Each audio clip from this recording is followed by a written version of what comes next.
We're seeing COVID cases spike, but are we actually vaccinating enough people right now?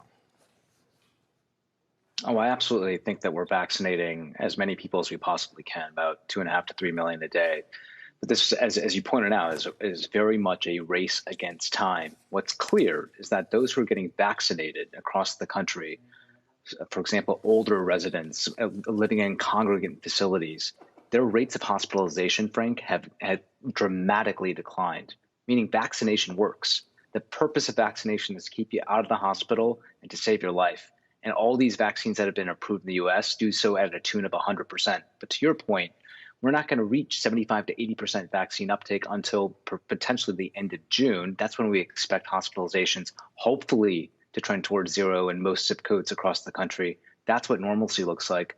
But there's a lot of potential threats that might jeopardize that, including opening up too soon, including these variants. Yeah, Dr. Gupta, we want to talk about that. Obviously, vaccinations are just one tool to get this pandemic under control.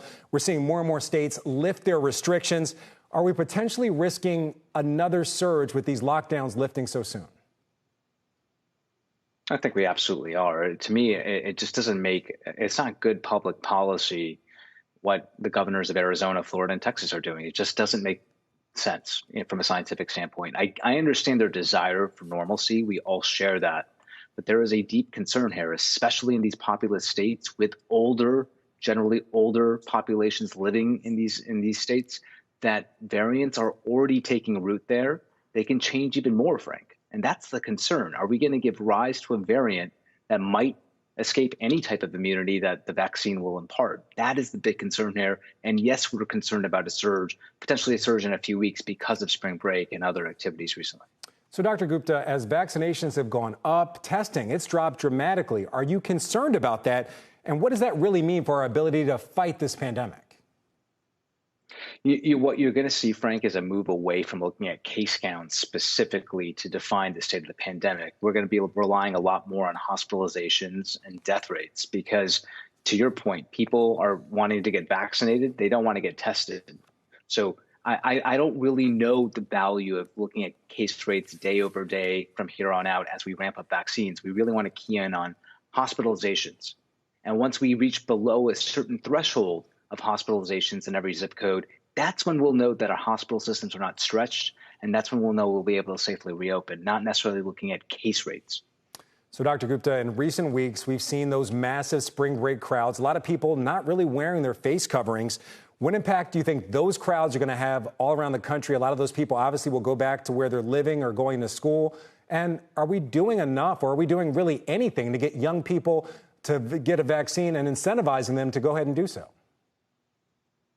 I think the incentivizing piece is the key point that you raised, Frank. I hear from younger demographics all the time, the chances that I'll fall ill and end up in intensive care is low. Why should I get the vaccine?